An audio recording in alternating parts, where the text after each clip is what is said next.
live and direct. Yeah, as soon as you go live on YouTube, Facebook, we should share it to everybody. Share it on our page real quick. Okay. Then we just go. 2, 1. Alright, we're live on Facebook. It's on Facebook. So you can share it on. Yeah, you want to do that real quick. Let me start up. What's up, everybody? We're gonna share this everywhere. Everywhere. Just share it. How y'all doing out there?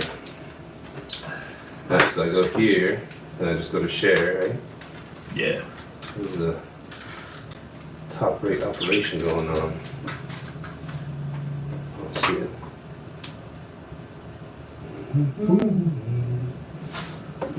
What's up, people? Turn this one this way. A little bit. Notes are up. Bam.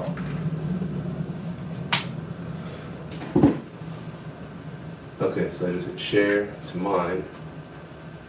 Hi, world. Cool. All right. Headphones on. Everybody good? Testing.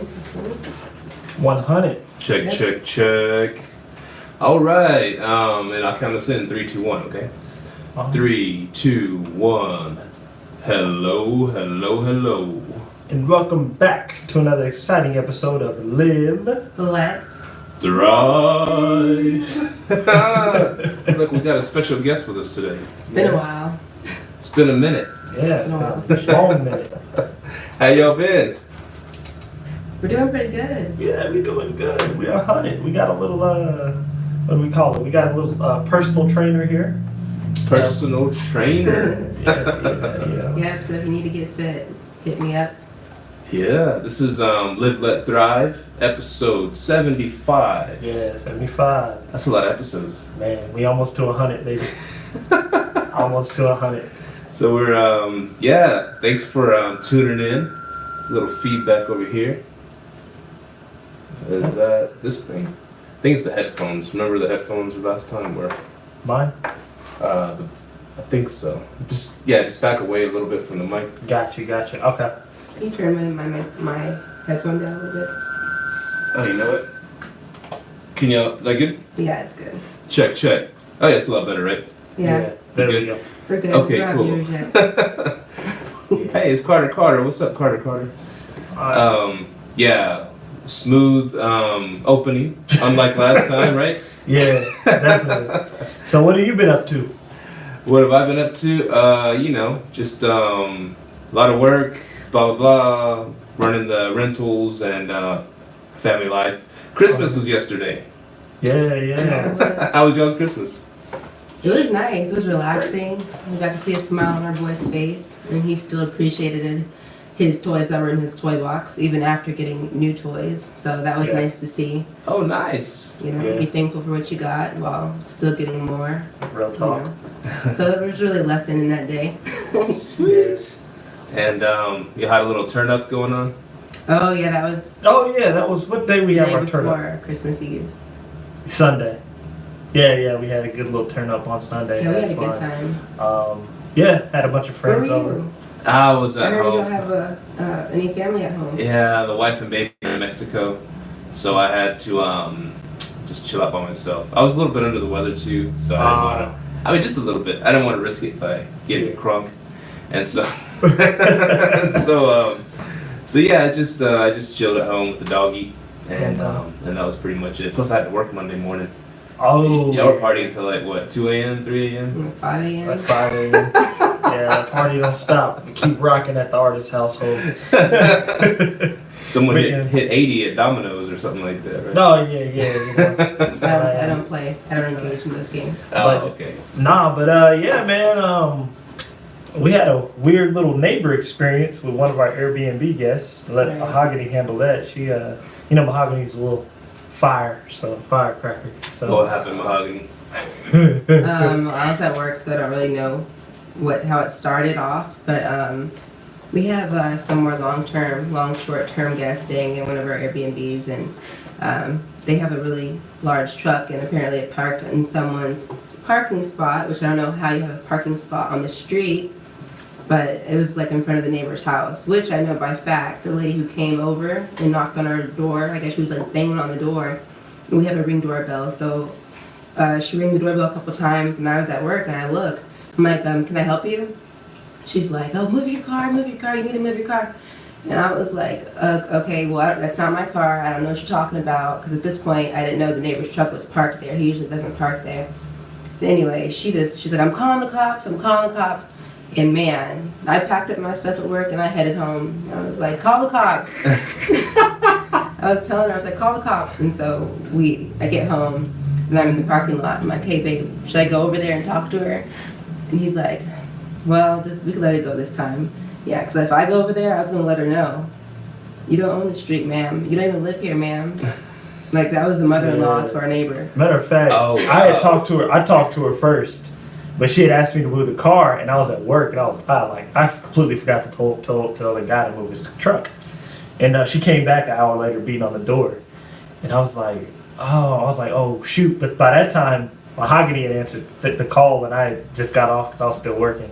And yeah, so she got kind of mad at us, said she was calling the cops. I was like, man, I didn't know she had threatened to call the cops. I would have probably said something over the intercom if I knew she threatened to call the cops. But then, when Mahogany, later that night, didn't the cops show up at our house anyway? No, yeah, actually. There was like a cop at our door. They didn't have any sirens on or anything, but there was a cop at our door, and there was like some of the people that lived there were standing outside, and I'm not sure what they were talking about, but the officer was like pretty much saying, who lives here? No, who lives here? Who actually lives here? I'm like, I bet she didn't raise her hand. I was just standing out there like watching from my door. I was super obvious about it. I was just watching. Mike is like, you watching them? I'm like, yeah. I'm like, I hope she sees me watching. She should be embarrassed. How are you gonna threaten to call cops on somebody? Then she got the cops called on. You have the cops at your house. Yeah, that's what, see, Arlington and their long-term renters, man, they need to get it together.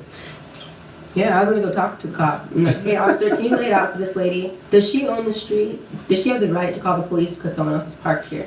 And he would have said no. And I said, there you go. So next time you want to threaten to call the police, you can just go ahead and save that. There you go. He told me not to go over there. So some parking drama in the Airbnb land. Yeah, for real, man. People think they own the street in Texas. I don't know what's up. But in a way, from the homeowner's point of view, the homeowners that aren't doing Airbnb, I can see how it can be annoying that, there's a car parked in front of your house all the time, if that's the case, and that you don't get to occupy that space, and it's in front of your house, and it's not for any of your neighbors, but your neighbors whom are making money off of their house. It's kind of like, dang, it'd be annoying in a way, but, at the same time, they should come up with tougher street laws then, because you can park where you want. Well, my thing is unless this. you have HOA or something. Like when we moved into our house, we had a car parked in front of our house all the time. We never complained. My thing is, the street's free domain. You know what I mean? You ain't paying your mortgage, don't cover no street. You know what I mean? That's how I look at it. But hey, it is what it is.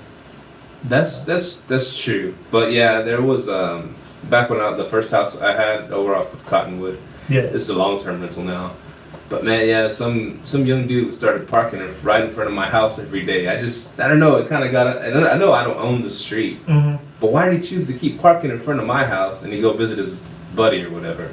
Unless his buddy's parents didn't want him parking in front of their house, so he's parking in front of my house. Oh, yeah. See, I don't know. Like, I've never tripped on people. Right in front of my mailbox, too. That's... Okay. Oh, yeah. See, we have one of those mailboxes with the slot, so everybody has to walk to the mailbox. Oh, okay. So I see what you're saying on that. Yeah. Yeah, in front of mailboxes, in front of trash cans, blocking people's driveway. Then that's doing too much. Remember we had a couple people that were stupid enough. When there's a little section of a curb like this and they're blocking two driveways. Yeah, that pisses me off. Don't be retarded when you're blocking people's driveways. But, right. But yeah, I know what you mean though.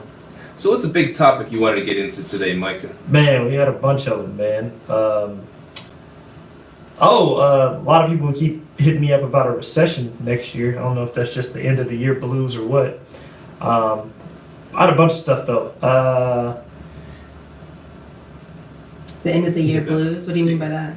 No, man, whenever it's the end of the year, people start coming up with all types of stuff for next year. They're like, oh, recession's coming or something like that. Man, I'm like, come on, a recession. I mean, it could happen. We can't predict it, but I don't hard know. to predict the future. You just gotta stay course, right? Stay the Yeah, course. like, and I was talking to a bunch of people, you know what I'm saying? They were like, man, even if a recession is coming, we should have enough reserves. We should have enough reserves to cover us from vacancies. But I think the guys who I was talking to, they do long-term rentals. And I would say doing short-term rentals is more lucrative than long-term in that aspect. Because one, we're already charging, especially if you're doing like a corporate rental, you're already charging damn near double the rent rate. You could easily go back down a couple of $100, you know what I mean? Mm-hmm. So, I mean, I've dealt with a lot of people. A bunch of people keep talking about a recession, man. Like my barber, he was talking about a recession in 2020, which sounds more reliable, but like still you can't predict it. But I would look more at that than 2019. Like people, they're building all types of stuff down here, especially. Like I heard y'all didn't even feel the first recession, so. I wonder if that's a good barometer on if there's going to be a recession, is if a barber thinks there's going to be one. Because they get a big cross section of society coming in there. Exactly. They get not only a big cross section, they get a lot of people coming into town, like finding a new place. I need a new barber. You know what I'm saying? They're real. They do have a lot of scoop on like the community. You know what I'm saying? Like nail techs, you know? Yeah. Like, you know, or, you know, they talking, hear all the business. Sure. Hairstylists, like, period. They're going to sit there. You have to sit there for, like, usually a long amount of time. Like, Mm-hmm. they're talking. So how do you prepare for a recession? What are some things you should do to prepare? Even Sell if it was, everything. like, in 2 years ago? I said sell everything. Have some cash on you. No. Cash on hand, I say. Cash on hand? Because I mean, in a recession, people are gonna go broke or get rich. That's the biggest thing of it. Like in '08, a bunch of people went broke. A bunch of people hit the jackpot. So I just say have a bunch of cash on hand. Leverage as much as possible. I hear a lot of people saying they're buying with cash, which, you know, me and Steve were more about leveraging money. So, you know, if you put down a big down payment, you know, that might have worked if you're in a recession. Your cash flow, you might have a little wider margin on your cash flow. But I would say go to the doctor. Go get checked out while you have insurance before they start jacking up the prices and everything. That's interesting take. yeah, Because if you see you're dying, you know, I know like a lot of people don't go to the doctor. So if they have like health things come up in the middle of a recession, you're kind of screwed. Like, yeah. Get on that after. you're gonna lose your job. How are you gonna have Get on insurance? that. A lot of people are gonna lose their jobs. Who pays for your jobs? Insurance. Like, you know, I mean, who gives you insurance? Your jobs. Right. So go to the doctor before you lose that. Yeah. That's a good point. I don't know. I mean, it's just like I have that stock investing group. You know, Yeah. you sat in on it one time, and people are like, yeah, we should have sold, or we should sell now. And I'm like, you just gotta stay the course. I mean, you know, you don't lose money until you sell, right? That's the old adage. Mm-hmm. So if your stocks are down, whatever, what's the point of selling? Why would you sell when they're down? You know, they're gonna come back up eventually. It might take a few years. Yeah. Just like houses, everybody jumped ship on houses back then, but they're like worth twice what they were in 2008 when everybody was jumping ship, right? Yeah. So it's just like, just stay the course and try to, you know, buy smart. You buy smart, hold on to it, and I don't know. It just pretend like you just a savings account you're putting away, you know, because eventually they're gonna come back. And finally, house prices are dropping a little. Think so? I think so. I haven't seen it, man. Well, on the higher end, anyways, people can't charge $250 or $270 for a piece of crap house anymore like they used to. But I think the market's kind of evening out because there's two houses in our neighborhood that have been sitting on the market a minute, especially that open door house. Now I don't know if it's been sitting on a minute due to them trying to use that open door tactic where, you know what I mean, you're more or less not really using a realtor, or if it's been sitting on the market just because the market's starting to shift. In one of those houses over there, a lady had killed her husband. I'm not sure which house, but it's In the house. in the house. By us? Last. You don't have to disclose that, do you? I don't know. I think Hey, you I'm do. just saying. A murder, you do. You have to disclose a murder. No, you don't. You don't? Well, from what I learned when I was taking my real estate courses is as long as there's nothing on the property that caused the death of the person, you do not have to disclose. Oh, yeah. Really? Yeah, I didn't know if you that. pulled I thought- out that strap, you ain't got to I thought disclose murder it. houses you had to. Now, A death is a death. As long as the property didn't cause that death. yeah, that's what I think too. Because what's really funny though, because when I was wholesaling houses, remember that house I ran into where the dude killed himself in the back? Mm-hmm. They disclosed that to me. I was like, oh shoot, you know what I mean? And you didn't buy it. Well, nah, it turned into like, man, it turned into all types of hell. Like she was the grandmother, it was supposed to go to her, but then they found a son, and it was supposed to go to him, but then they found out he was an illegitimate son, and there was another son out in Frisco. I'm like, oh, hell no. Ain't dealing with this Jerry Springer crib. And then somebody, but the guy, but like the messed up part was the guy killed himself on the property. But they disclosed it to me. The only reason, no, they didn't. Oh, the disclose mom it. told you, didn't she? No. She didn't tell me. I Googled it because remember I was looking at the obituaries, and then I looked at his cause of death. I was like, oh. But if I got a hold of that information, whoever I'm trying to sell it to, you know what I mean? And people have weird stigmatism about people dying in property. You know, I don't. You don't? No. Hey, if it's a cash flowing asset, You could be Airbnb anyways. yeah, you'll sage it up real quick, get that up out of there, and keep it pushing. I don't have those two. Like I know Mahogany does. What? People dying in houses. Oh yeah, I don't mess with that stuff.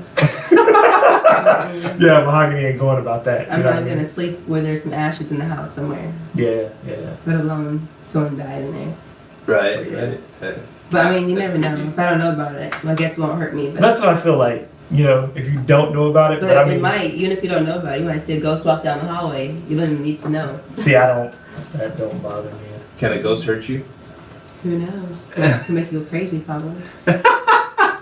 Ghosts can catch these hands. But yeah. Just wear a blindfold like the Bird Box. Man, we watched that this weekend, man. Okay, is that movie any good? Yeah, I mean, it's okay. really suspenseful. I like the suspense in it. I like the flash forwards. That's cool. I like how the layout of the movie is cool. No spoilers. Yeah. It was good. It was decent. I'm just gonna say that. I'll let you watch it. Because everybody's going around on Facebook putting their Blindfolds on their kids. going Yeah. through the hood and stuff. But what I was gonna say was real estate knowledge helps in the Airbnb game. I'm starting to notice that, especially like when, like, not a recession's coming, but like if the market starts taking a little dip, and like let's just say a recession does come.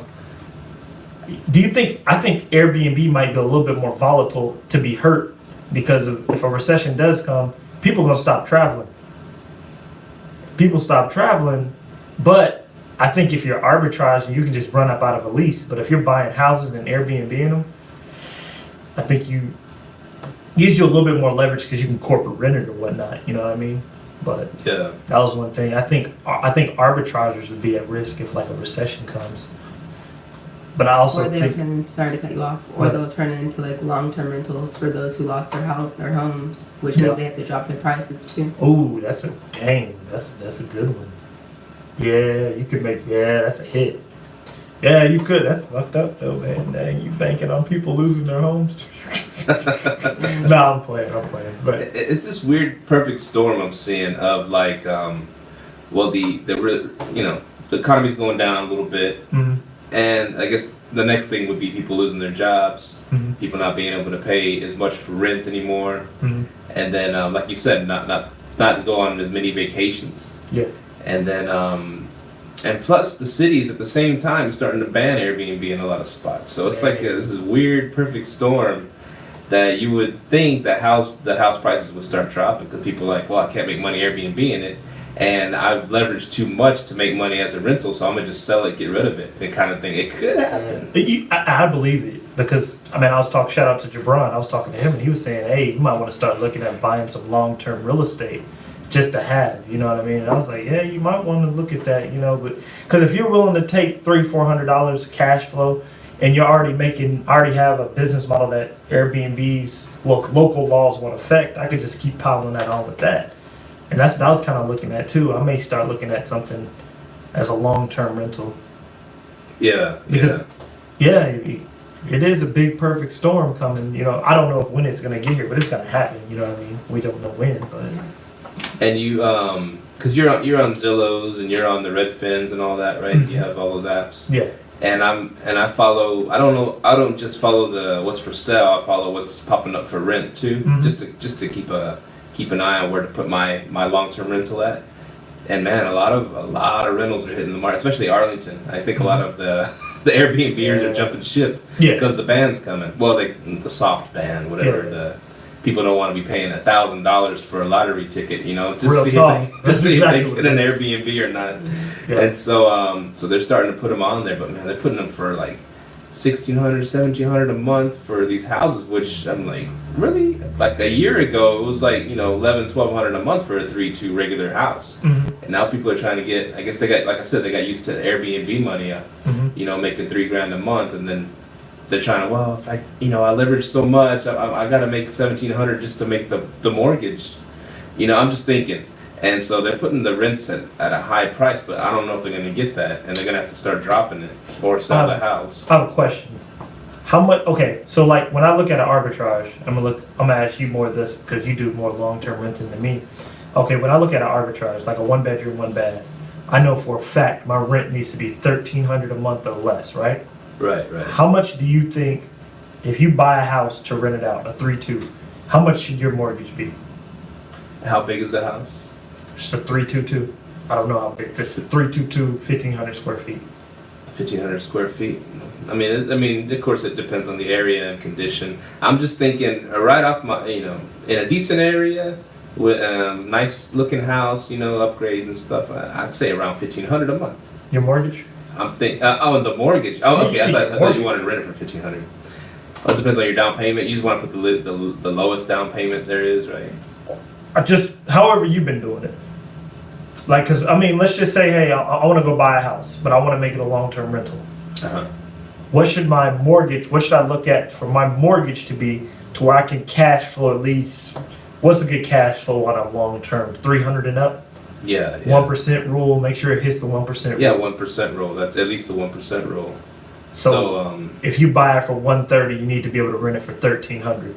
That's the thing. You can't get a 130 house anymore. It seems. Yeah, see, and I don't see the. And the ones you can get, you're not going to get $1,300 a month for them. Because that's where I'm at with buying my sister's house if we do buy it. Because she's thinking on the market she can get 140. It's a small 3-2. But then if I got it at that and I wanted to hit that 1% roll, I'd have to rent it for $1,400 a month. And I don't think it would demand that. And what would your mortgage be though? Well, the interest rates keep going up, so for that house, what would it be? Probably around $1,200 a month, $1,100, $1,200 a month, depending on what the interest rates are at that time. And how much you put down? Yeah, you dropping 20 every time? Hmm? You ain't dropping 20, right? No, because I've been doing the house hacking, moving into the house and putting 3% down. So would you move into that one or no? Of course, Mike. Oh yeah, of course. Yeah, you're gonna move into it, of course. Yeah. But no, because I was wondering, like, if you do a long-term rental, what are you doing? 30 or 15? 30. 30. Yeah. Okay. It gives you the leeway, Yeah, it gives you that. Yeah, it gives you a little bit of leeway. Because if you put it at 15 and your payment's like $2,000 a month, and okay, you can knock it out at 15. I'm just putting numbers out there. But if you could do it at 30 and it'd be $1,500 a month, you can still pay $2,000 a month as well if you want. Yeah. But you have that freedom. All right, man. I don't think this month I can do $2,000. You can knock it down to this regular 15. If you have a 15-month year lease, you can't do that. You got to pay the whole mortgage. You got to pay that. Yeah. So I was just wondering because I was looking at the numbers because I'm like, damn, if people in Arlington rent their places for $1,700 a month, the rental market down here is about to just drop because. No, are they renting that fully furnished or are they taking the furniture? Oh no, that's not furnished. They're trying to get $1,700 and they're trying to. So most of these people probably don't know what corporate rentals are. I don't know unless they listen to our show. I'm just like a typical person who's been doing Airbnb and they say, hey, they're coming to Bandit in Arlington and they just jump ship. I can't see them getting those $1,700 a month. Why would you pay that when you can go to these little high rises they're building in Arlington and not pay that? Right. Like I said, they might be leveraged too high because they got it for the Airbnb intentions, Actually, time out. When I was at my corporate job, I heard a person, she was paying $1,700 a month in the Colony. And she was cool with that. And I was like, dang, that's like my mortgage, I wouldn't pay that. The Colony's high end though, right? Yeah, but... Oh, so I guess the question would be, would somebody pay $1,700 a month in Arlington unfurnished? Because I charge people $1,600 to $1,800 a month on a furnished 1-bedroom, 1-bath condo. All bills paid. All bills paid. Right. So I don't see, man, that might be a killer right there. That could affect the market, right? Oh yeah, because they're gonna have to start dropping the rent prices. I've seen that too. People dropping their rent prices already. If you drop your rent prices, you're coming out of pocket for your mortgage. Yeah, and I remember in the last recession in 2008, there was people that had like an extra house or two, and they had to keep dropping the rent prices, and they ended up losing like $100 a month just to keep the house. So they were getting the rent, but they were negative $100 a month or so. Yeah. Just to hold out, and then they just ended up selling it. You know what? We may want to start investing in the hood. Well, in the hood, though, this is the problem with the hood I've noticed. Like I said, I don't have a property in the hood, but it's around the corner from the hood. The place that I'm talking about, Little Rock, you could make your mortgage every month, but I don't know if you're going to have the economy to probably charge somebody $1,100 or $1,200 a month for a house, but I have to look into it. So you may be good at buying some stuff in the lower end, the hood, If you know a place that's not the hood, but just like a lower middle class, I'll call it. Yeah, there's money in the hood. Yeah, you know what I'm saying? Jarek had a question. He said, is Airbnb a publicly traded company? Not yet. Not yet. They want to. They want to IPO soon. But, and they better do it soon because they're banning it everywhere. But trying to get the biggest bang for their buck. But, not yet. We're looking, they're going to, though. There's going to be a lot of billionaires made out of that deal. Trying to next. They're supposed to do it in 20. Would you buy Airbnb stock if it IPO, let's say, $30 a share? No? I don't touch stocks. I don't touch stocks. I mean, you could possibly make some money off of it. Airbnb's about to go in a different direction with their hosts. They're building their own right now. They're building their own stuff. So yeah. Cool. They're kind of building their own section of hotels and houses themselves. So I mean, I think they're gonna make money. I think they're preparing for city regulations. Which is smart on their end. I had a question for you guys.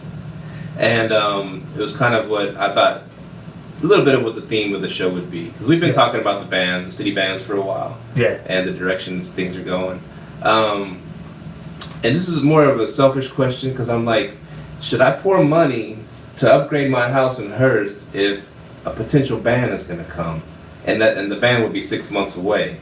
Is it smart? Because I mean, and there's people out there that are Airbnb in cities that aren't banned yet, but I mean, overnight that could happen, right? Yeah, that's a risk. So that's a tough question for a lot of people. Should they pour a few grand into fixing up their Airbnb, or just keep letting it ride as it is? Why not? I mean, you're not upgrading your Airbnb, you're upgrading your property.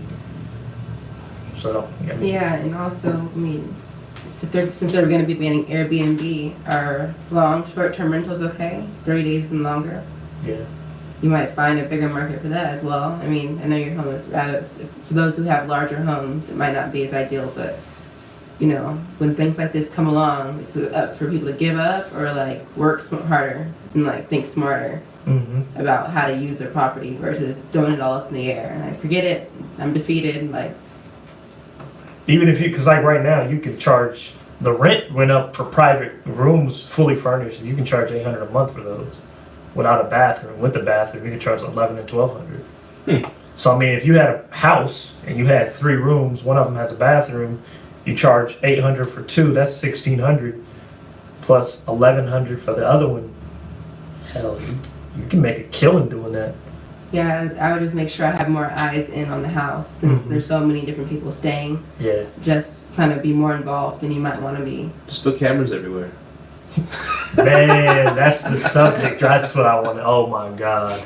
Oh man, hey, I'm never staying at an Airbnb. I'm happy you straight said that, bro. Like, okay, so this lady rolled in to the little Airbnb professional host group, and she said she had a camera inside of her place. And the guests saw it. But the guests didn't tell Airbnb. They went straight to her. They're like, hey, this is a camera. I think this is invasion of privacy. A camera is invasion of privacy. And the lady asked, well, hey, what would you do? I told her, from my advice, the 2 people that I had talked to, they got kicked off Airbnb. They had a whole pile of listings on Airbnbs because someone planted a camera. And she was like, what should I do? And I told her, hey, you should remove it because they're banning people. And then like a lot of people were like, hey, I wouldn't put no camera in there. A lot of people were talking about then. Few ways down the comments, you know, there were a few people admitting that they put cameras in their place, and I'm like, yo, you know, that ain't really too normal. And I'm like, I told one of them, I'm like, you know, there's some of people get banned for that, and they're like, nah, it's in Airbnb's rules and policies, and she pulled it up and posted it, you know, which I'm like, anyone who does Airbnb or short-term rentals through Airbnb for a long time, you'll realize Airbnb doesn't stick to their own policies. They will screw you as fast as they can. If the guest complains, they will. So I was like, okay, hey, and then like a few more people start posting like, yeah, they do it too, and I'm like, hold on, man. So all these little Airbnb stories of people putting cameras in there, these guests are pretty much right. Like, yo, it's people that really do this. Like that's beyond me, man. I'm not. And they're talking like in the common areas, right? Yeah, the living rooms. And I'm like, yo. Like, man, people trying to Netflix and chill, man. You watching them, man? Yeah. For real, you mess around. You gotta tell them there's cameras in the. Yeah, but at the same, how many of them really do it? If you were looking at an Airbnb and they said, hey, by the way, we have a camera in the living room, would you book that? And from what we know, a lot of people don't read, so they probably didn't know. You wouldn't book it. Or I wouldn't go to the living room at all. Yeah, like that's weird, because everyone said like, yo, if I knew a camera was in there, I wouldn't book it. Right. I know I wouldn't, but I mean that just. And is that for more like home shares they're talking, or are they talking? Some were home shares. Okay. Some were like, well, I just put it in the common areas. I'm like, that's still weird. Because if they're in that whole house, I think that's messed up. That's weird to me. Yeah, That's a whole extreme. house. Even a home share, that's weird. Like I have a whole living room that a home share can go to. I don't put a camera in there. If you want to get your freak on, that's your business. Just clean up after yourself, man. You know what I'm saying? No, I'm just saying, you know. It's but not my living room. Yeah, it ain't my living room. It's your business. It's a tenant area, you know. But that's weird to me, man. That was like, yo, you up here Netflixing and chilling, and you don't know you are somebody else's Netflix and chill, you know. So, I'm just saying, that's weird to me, man. Like, Yeah, but you know, you say you don't want to stay at an Airbnb anymore because of that. They can do that at hotels too. True. That is true. in the common areas of hotels. Yeah. Well, no, in the bedroom of the hotels. Well, that's Yeah, I mean, yeah, somebody could sneak one in there. That's true. That's very true. But to just know that, like, yo, I put a camera in my living room, you know, when you come over. And the one lady, she's like, oh yeah, I tell them, hey, it's a camera right here in this living. Well, okay, one lady, she halfway justified hers. She said she has an area of her house that's not allowed, the guests aren't allowed to be in.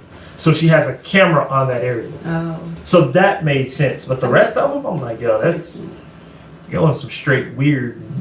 Yeah. One thing we're gonna start selling on our website Yeah. is camera detectors. Hey, those are gonna make a killer. No, I'm serious. Those are killer. They are making a killer. Yeah, they're making a We're killer. gonna have a link on our website to buy yourself a little camera detector. So whenever you go travel, Yeah. even hotels, Airbnbs, you can find out where the cameras Straight are. up. And you know what though? And this is another thing for the people that do put cameras in their places.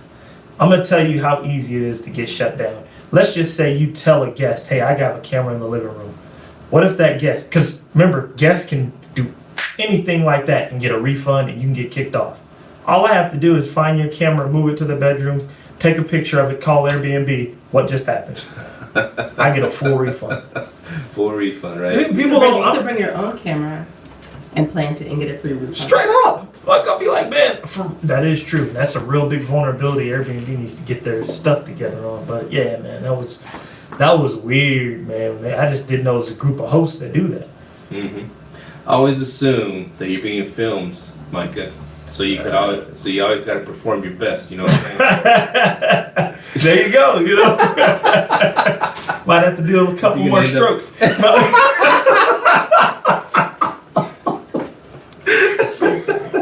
Just playing. Back to the regularly scheduled program. But speaking of complaining to Airbnb, well, remember I told you if people could sue Airbnb, and you said you can't. Yeah, you said they can't sue them because they're just the facilitator. Well, a lady recently got killed in Costa Rica, right? Costa Rica. Yeah, I believe so. A pretty lady going on vacation by themselves. That's kind of in a third world country. Kind of asking for trouble a little bit. I know. I mean, it's messed up. She got killed and all, but yeah. I mean, I would never want like my daughter to go travel by herself, go in a group. You know, I guess it's safer, whatever. But she went by herself to celebrate her birthday or something, Costa Rica, and she ended up. It was some people at the resort conspired to rape her and kill her. And anyways, the family is going after Airbnb. They're doing a lawsuit against Airbnb. Airbnb, of course, saying, "Hey, we're just like you said, the facilitator, the money collector. We didn't conspire to kill her or whatever the hell. We're not responsible." But yeah, it's a big deal. They're suing Airbnb. I don't know how far they'll get with suing Airbnb. I mean, I don't mind them suing them. Hey, do what you do. If you can get your paper out of them, do it. They need. There's a lot they need to pay for. But I don't know how far they'll get. I'm gonna be watching it because I've been looking at that case a long time just to see what Airbnb is gonna do. Airbnb already has some real bad PR, and there's a bunch of hosts out there that are 100% pro Airbnb. You know, the people with one listing and just love them and just think Airbnb does no wrong, or the people that haven't done it enough to where they haven't had the bad side of Airbnb. So I mean, you know, I think Airbnb is going to continue to screw hosts over until, you know, and they feel like they can because they know that they're getting in and they're creating their own listings now, which was smart, you know. Mm-hmm. But I seen one lady complaining about it because Airbnb's building listings where she is, so that's her competition now. So, and I don't know if Airbnb's going to rank you higher than their own listings, but Right. You know, but let's segue here for a second. Okay. Because we talk heavy Airbnb on this show, but we always talk about side hustles too. Yeah. And Mahogany's got this really cool side hustle going on, or it might be her main hustle. You know, what are you doing now, Mahogany? Fitness training. Basically, training people to get fit and make fitness a part of their lifestyle. Cool. Yeah. You're gonna be an Instagram star. If people want to send me some endorsements, for sure. You know, That's definitely, close. you know, model some gear. So what made you want to do this? Well, I started my fitness journey 2 years ago, and it just pretty much changed my life. I'm able to get through full days without naps. We have a 3-year-old. I'm able to manage the household better mentally, feel more clear, more collected. I feel like I actually have a life now, but before I was just going through life. So I just want to help others feel that way too. That's cool. And make some money too. Oh yeah, you gotta, you know, you can't do it for the money, but if money comes out of it, that's good. Awesome. Now, have you tried to advertise it to your guests at all, kind of thing? You can do some workout sessions and stuff like that with guests coming through, or Not yet. I'll probably focus more on that once we get our home gym put together. We cleared out our gym, so we plan to buy gym equipment to put in there and pretty much offer those services, or just have a gym in general. So if guests want to come and work out, or if they want some help and some insight. I mean, even without the equipment, I've been able to just inspire people who've come through, just talking to them, not really, hey, pay me, but more like, here's some information, you know, letting them know about different things. So that's been cool. I definitely share it with all the guests that come through. They know by the time they leave, oh yeah, that girl, she's fit, she loves the gym, she loves health, she loves fitness. Pretty much all of them can tell you that. Mahogany Fit is what it's called, right? Yes. FITT? Yeah. Okay, cool. FITT. Mahogany Fit. Yeah, look out. Go check her out on the Instagrams Trying to and have you stuff. check me out. Are you trying Huh? to be a client? Yeah. Oh yeah, I need some exercise, big Want some time. happiness in life? happiness in life. Need some happiness? Yeah. Oh yeah, I could use some happiness, big time. I can rant over about it, but your life kind of just changes when When you get fit. become active. You know, you don't have to do the most. I'm not saying go run a whole marathon, but just let that blood flow in places it's supposed to flow to. Yeah, here's the thing. I used to be really, really fit, and I mean just a few years ago. But you get like I got married, have kiddos, and started having to work a lot. It's just I've been putting my health on the back burner, and it just happens. And I know I need to get back to it. And I guess balance is the hardest part. Once you get everything going. I mean, y'all got. And it's the not family. even about balance in a way, because there's no way you can always have everything equally. So we can't equally split time between your family and your job and your side hustle and your health. There's no way everything could be balanced. So we can't wait for that moment where everything's balanced. It's more like an orchestra. You know, we need a little bit of bass, we need a little bit of tempo, we need a little bit of this. Everything's gonna be different, but everything needs to be given that attention for it to sound good, for it to go right. Yeah. I like that. I like that, an orchestra. Yeah, it's an orchestra. So don't wait for things to be perfect. Don't wait for things to be finally at a balance. It's not going to work like that. You're going to be waiting around, and whatever you're trying to do in life, you're going to be waiting forever. If you're waiting for the perfect moment, or if you're waiting for opportunity, you got to create opportunity. And once you do it, you got to do it again, and then you got to do it again, and then again. It's not like just do it a couple times, no, I'm good. No, you got to keep going, and you'll see the growth eventually. It might take a year, it might take 2 years, it might take 3 years. You're gonna eventually see the growth. Look at Live Let Thrive, you know, all those times that, you know, y'all were coming out every night, and now we have 5 casts, now we have 6. Oh my god, this is going so slow, this is going nowhere, this is 8. Man, I had a bad day, I'm still right here, this is day 10. And it's like, you know, you keep going now, like you said, you're at 75, and it's like, whoa, how did we get here? And now you're seeing the fruits of your labor. So whatever it is in life, you gotta give it that mentality. Consistency is key.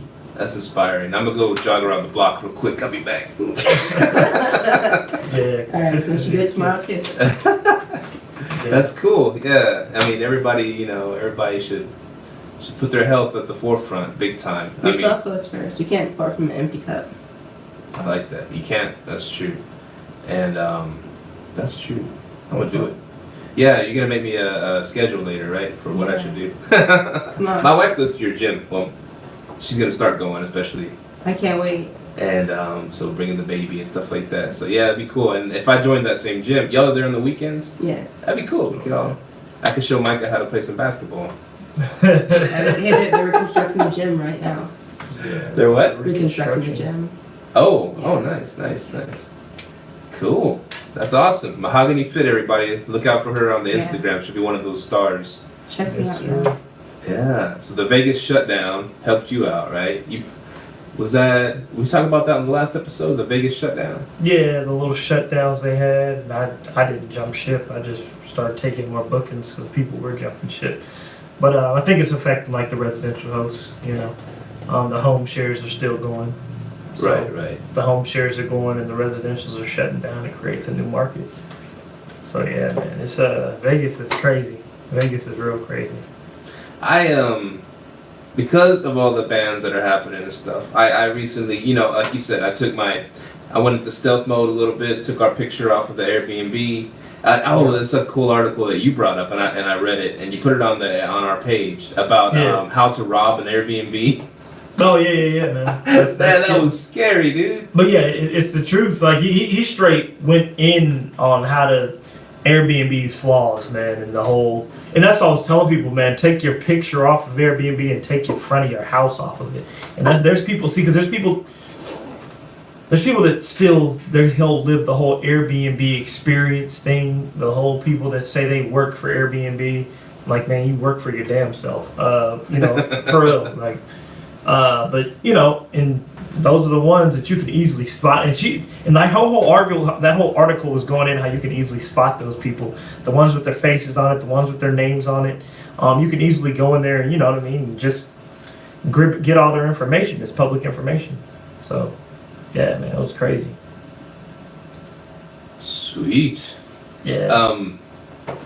So that I was gonna mention something, and we spoke about it a little bit a few episodes ago. Yeah. And whatchamacallit, about taking the pictures. People that you can't see the pictures before they book, right? Yeah. People want to book your place, you can't see their profile picture unless they want you to, or you said something like that, right? Yeah, that's what. But anyways, I heard our buddy Jasper had a interesting take on that, you know, on his podcast, Get Paid for Your Pad. Great podcast, check it out.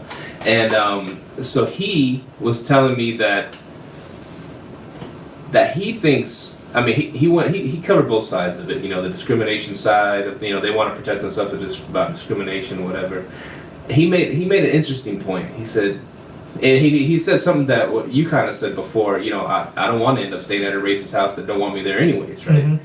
And so what he said that if Airbnb's goal is to bump like people that are kind of racist or prejudiced off of their site because they can no longer just rent to, let's say, white people, for example, or whatever. Mm-hmm. And he made it like this. He goes, let's say if there's 10 rentals. Yeah. There's 10 choices to stay in this city this night, whatever.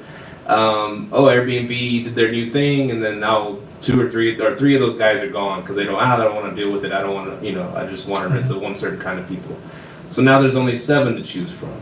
And he goes, whereas let's say the white people could have stayed at those white people's house, right? Yeah. And you'd still have 7 choices for the minorities.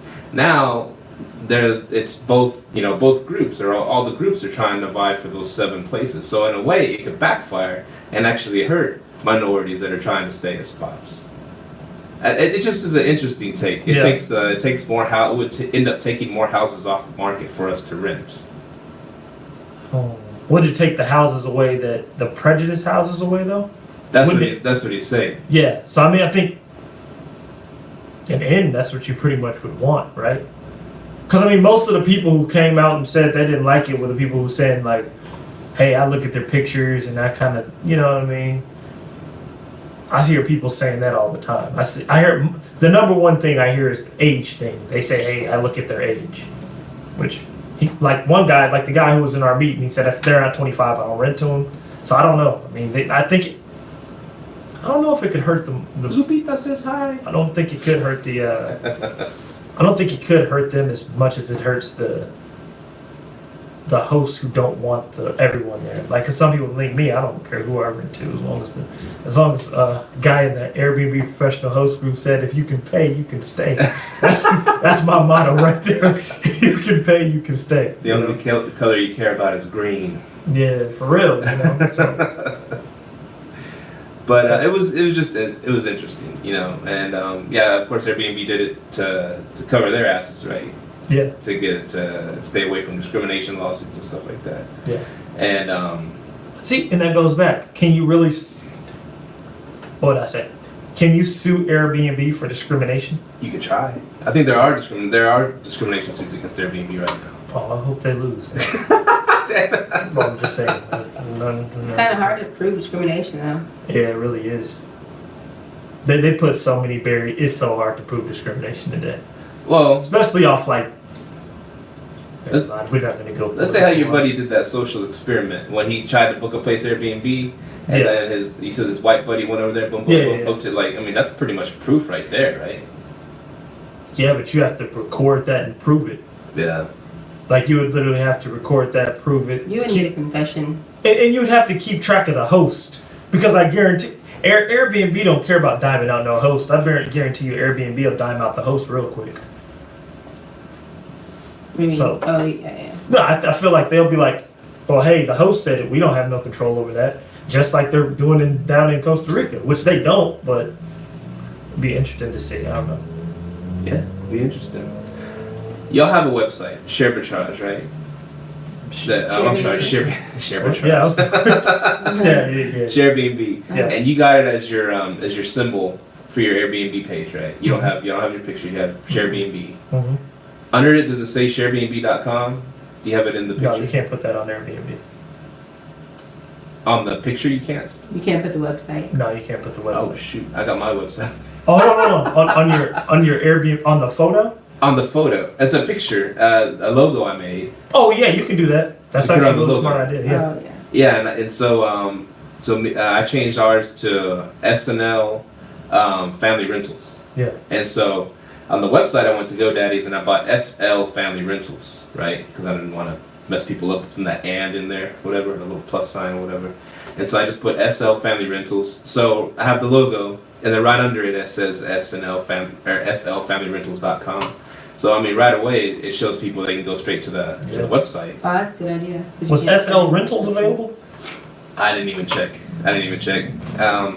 I don't know. I just came up with the name SNL Family Rentals. I thought it was cool, but I should buy that one too then. Yeah, just long, and then just redirect everyone from the other one. Yeah, but what GoDaddy does now, and you've opened up several sites, I'm sure, they have their own like web builder now. Back in the day, I don't remember them having that because I've tried to start websites back in the day, and then you'd have to go to a third party to build your website, right? Yeah, that got real big with Wix.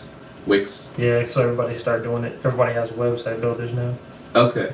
Well, they have their own too, and they let you use it for a month, which is genius. You know, it's a Yeah. corporation; they know what they're doing, and they let you use it for a month free. It was like $9.99. So I said, oh, okay, I'll just use their free one for a month to see if I like it. And so and it's like as soon as you buy the name, you can build your website that same day. So I think that's pretty cool. And I got it on there. I got a few pictures on there, but I just started it. But they have where you can make it like you can get the merchant website, you can accept payments, and you can do all kinds of stuff like that. It's pretty neat. And and so you get a lot of traffic on your site from your Airbnb page. Mm-hmm. Yeah, we get like people hitting us up through that because it goes to our Guesty account. Yeah. And they book straight directly through you. Sometimes I'll take them directly. Yeah, especially if it's like one of my timeshares, I'll take it directly. It's easy. Cut back on everybody's fees. But you don't get the $1 million protection. I don't need it. I don't need it. I don't think it exists. What's a good insurance to get then if you're gonna go out on your own instead of go through Airbnb?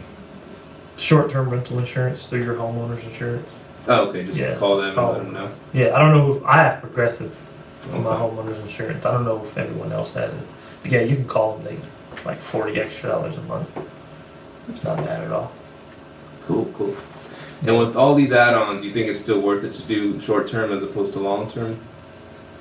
Yeah. If you're doubling and tripling your rent, yeah, definitely. I think it's here to stay. I mean, I do think you should have a few long-term rentals, collecting your money, off that side, Right. Yeah, it depends on how hard you want to work, and Yeah. you might have to do a couple extra steps, but you're gonna have a couple extra bucks too. Or you're gonna, A lot of extra bucks. A lot of extra bucks, yeah. But I mean, yeah, I think short-term rentals are here to stay. It's just you have to find a niche for it and find a market. I think that's really the biggest thing right now is finding a market that already has regulations in place. Because everyone who's talking about the shutdowns is really because they're going to markets that don't have regulations. It boomed. Hmm? They said it that big fast. Yeah, for real. But What other topics did you have? You had a buttload over here. oh yeah, that camera thing was my main one that was really Recession is coming. Denver can't enforce its Airbnb policies. that came up. I was talking to actually an old guest, James Carlson, and he was saying the same thing that I was saying about Arlington. I'm like, he said, look, Denver. What he was pretty much saying was Denver can't enforce the policies. The only ways that you can get caught is a neighbor telling on you, which I think that's what Arlington's going to do. So, what the neighbors are going to tell at you, it seems to be North Arlington, up in this area. So I feel like if the neighbor's telling you, that's the only way for you to get caught. Really? We all know snitches get stitches. Yeah. Oh man. But yeah, so I feel like a lot of places are like that. Arlington ain't. Do you save all of your guests' phone numbers and email addresses? Yeah, it's saved through my PMS system. I have all of them. And do you ever thought of doing like sending out emails to like past guests and stuff like that? Yeah, it would be We really were just good. talking about an emailing list the other day. Send out specials and things like that to the guests. Even just Yeah, like happy that'd be- holidays from Airbnb. Mm-hmm. Just remind them that you're still here. Top of mind, right? Yeah. Because like it seems like everywhere you go, everything you purchase, every store or whatever, that's the thing. They want you to get on their list. I mean, every restaurant, they want to put you on, their app on your phone, right? And that's genius. But you got to keep in touch with the customers, and you be scrolling. The people looking at their phones all day, and you be scrolling your email, and you're like, I haven't been there in a while. Yeah, You think about it. Maybe we should plan a vacation. Yeah, that's a really good email marketing tip, right there. For those that want to get bookings outside of Airbnb, not that our podcast isn't just meant for the Airbnb host, because we got someone came up and was like, "Hey, that's against the rules," but we responded cordially. Well, Steve did. I said, thank you for being a fan. But you can. I've actually the guy who owns, I think, Short Term Rental University. He was actually talking about that for 2019.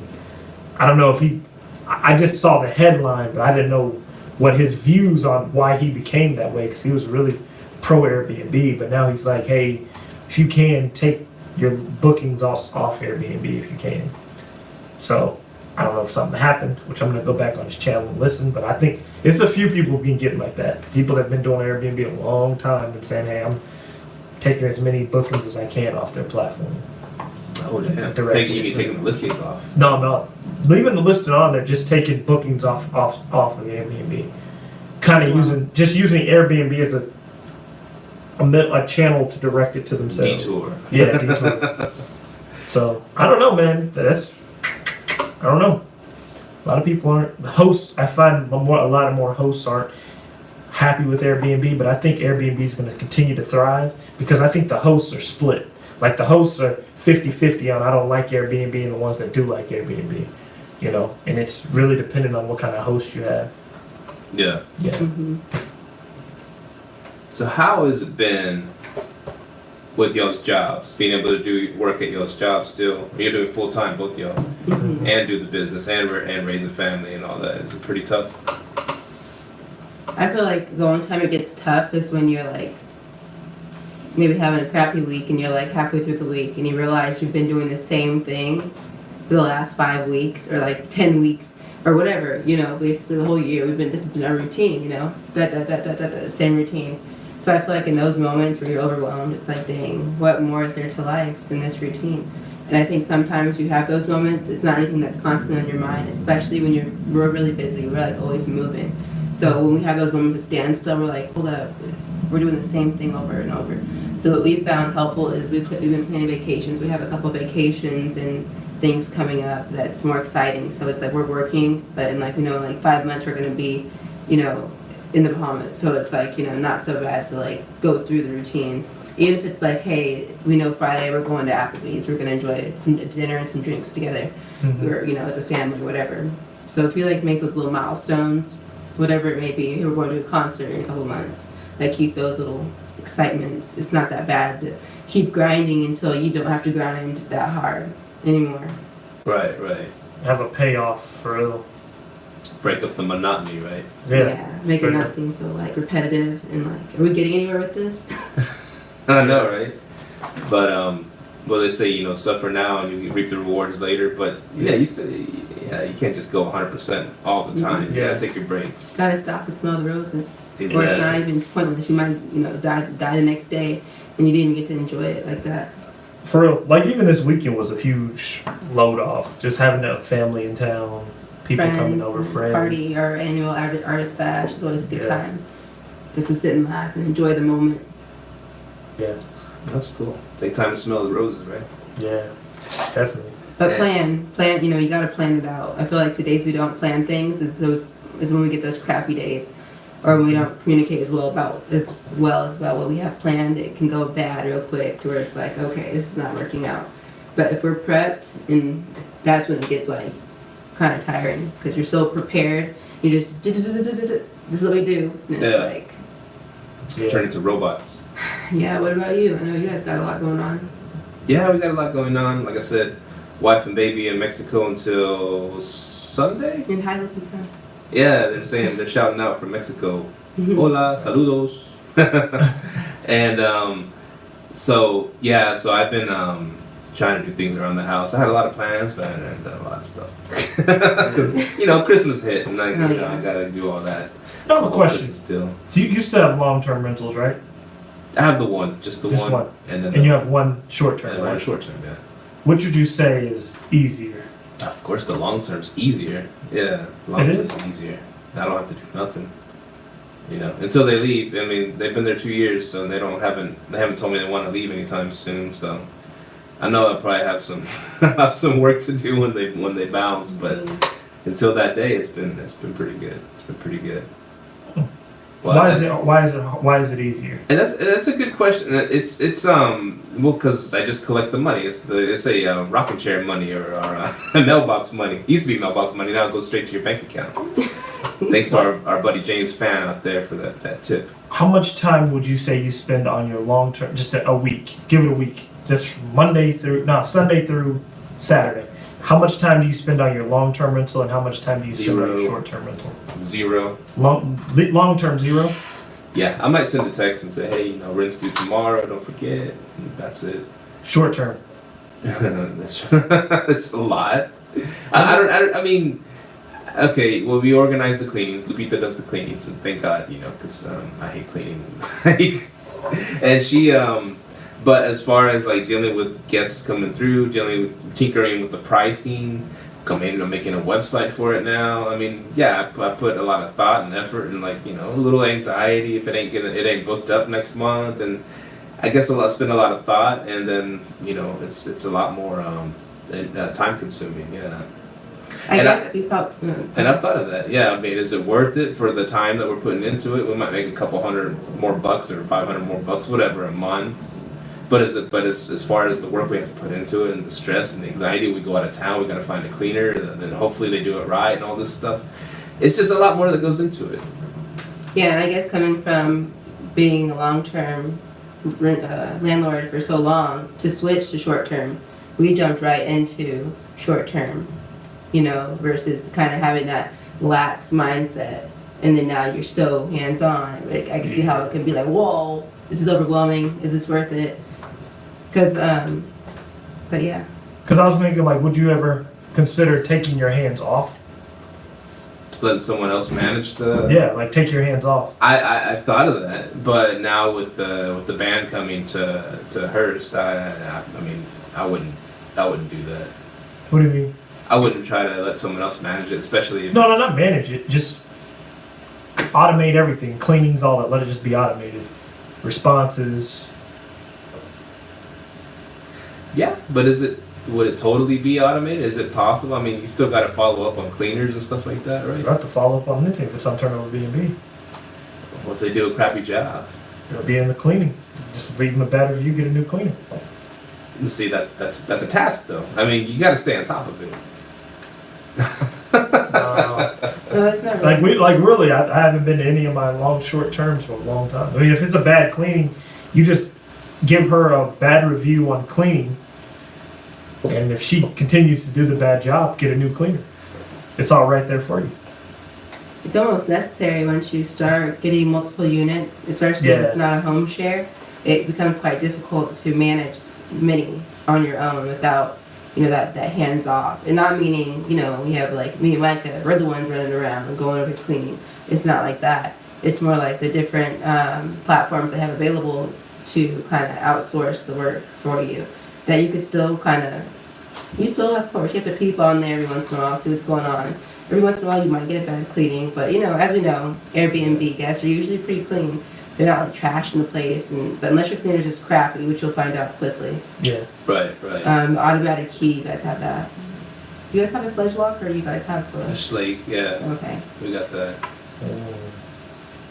And I guess if I was gonna go full automatic, I'd have to upgrade to a lock where I could change it with my phone instead of because the Don't cleaner. change it at all. Let it be sent to them.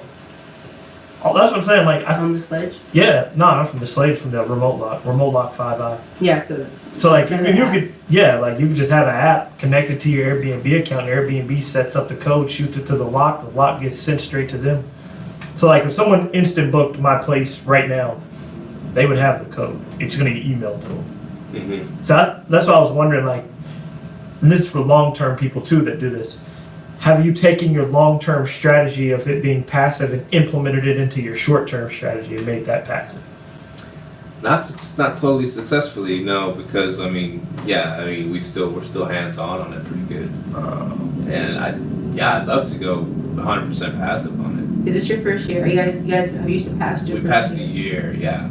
October we passed a year doing it. Okay, so now it's a good time to probably start finding out those different strategies, because we did do our first year on our own. This because you got to know what's going on. You got to know how it operates. Don't just, I guess you could just jump in, automate everything, but. And you know what? That's like the number one question people ask me. Like, hey, should I? Matter of fact, a guy asked me this last week. He said, should I buy an Airbnb business that's already running? I said, you could do that. You can make money doing it. But the only thing is, you aren't going to really know the systems behind it. You know what I mean? I don't think you're going to know, like, how it works. Rather than if you just started off like from us, we all started doing it ourselves, picked up. Now we know the system and we can create systems to automate it. And that's how you become a successful business owner, right? By setting up your systems. And it's one thing I heard on we listen to Bigger Pockets a lot, the real estate podcast, and a lot of people say, oh, I outsource everything. I don't swing a hammer. I'm worried about the big numbers, whatever. But then a lot of people say, I wanted to learn everything about a house first, so we did our first reno, learning how to do the plumbing, learning how to do the drywall, learning how to, because I wanted to know if when I do start hiring out, I don't get ripped off. Yeah. And that's a smart thing too. Mm-hmm. So getting your hands dirty is valuable, especially at first. But then after that, try to automate it as much as you can. And because I was at a meetup with my boy, shout out to my boy Norman, just came here. I was actually at a meetup with my boy Josh, and we were talking to this lady, and she's like, I'll never ever let somebody clean my Airbnb, that's not me. And I'm like, why not? She was like, I just don't trust them. I'm like, it's almost like, and then I talked to this other guy, and he was in there, he was like, some people don't know the true value of time.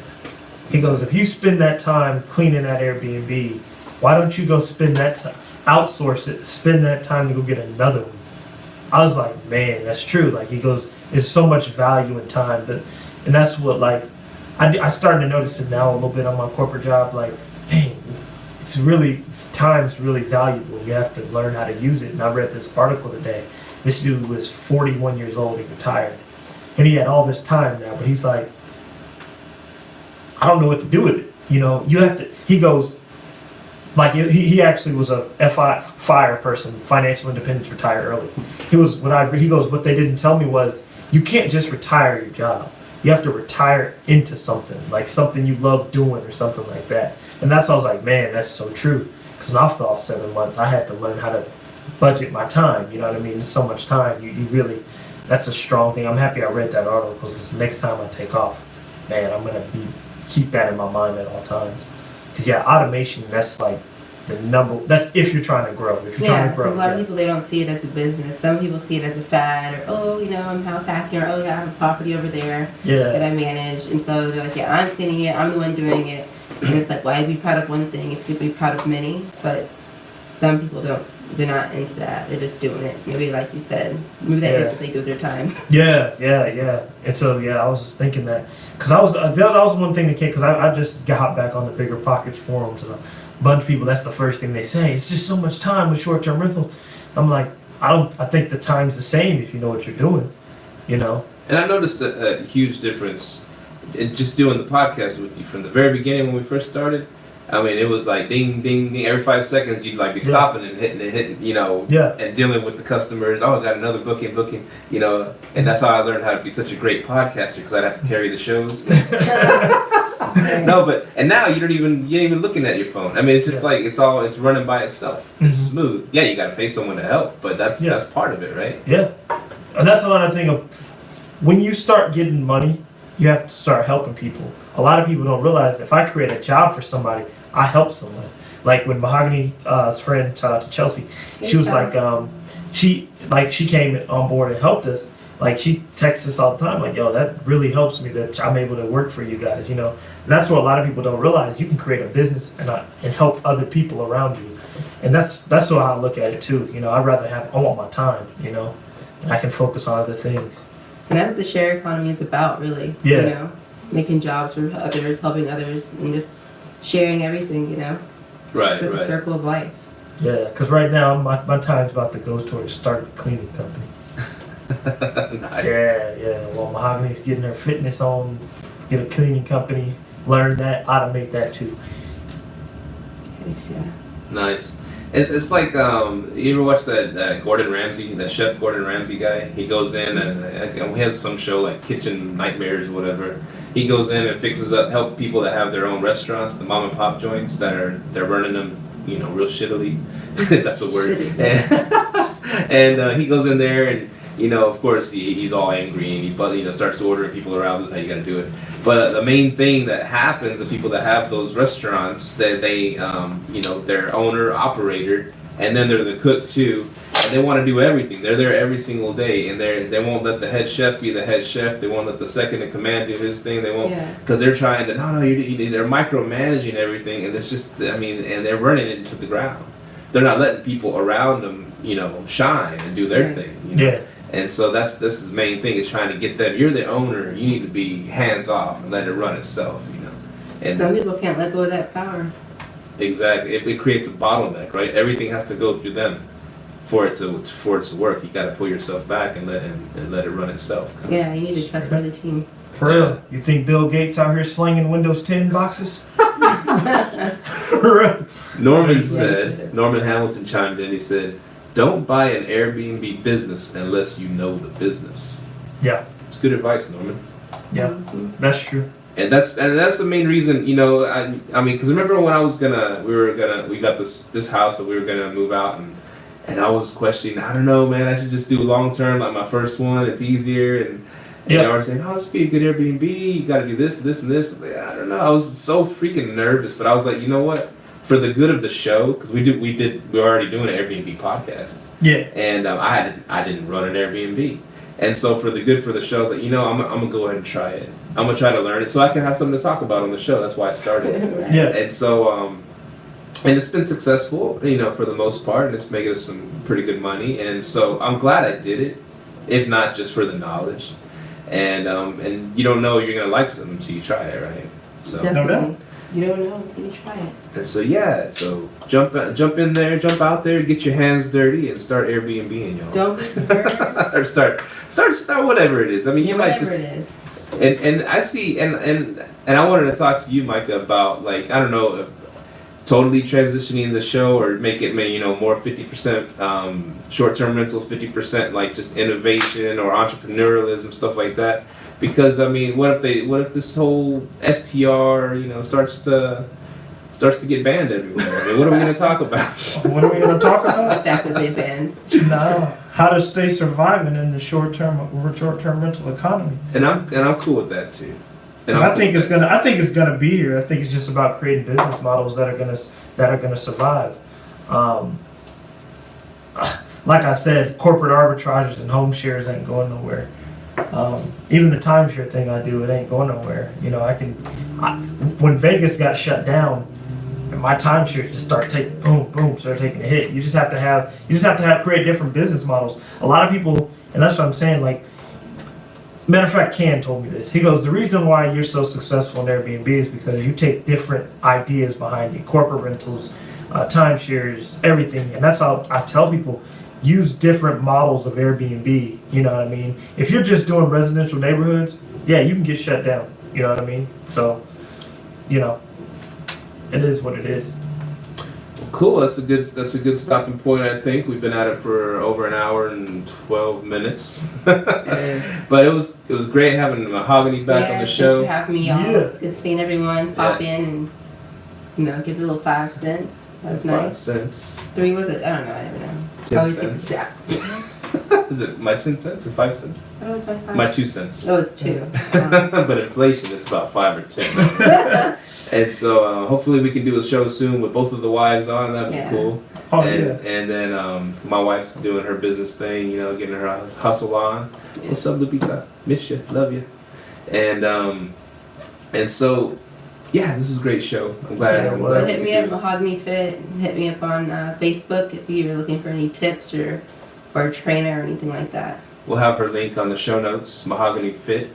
And we'll have, you can read, where can they find us, Micah? Live, Let Thrive. LiveLetThrive.com. Of course, you can find us at Live Let Thrive on Facebook, YouTube.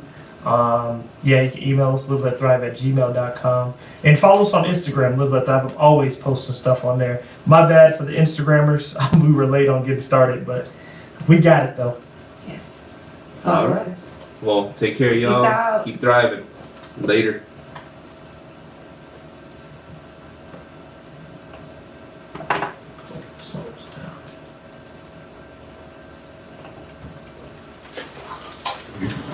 These things kill my ears. It's like so heavy. You're still being recorded. Oh.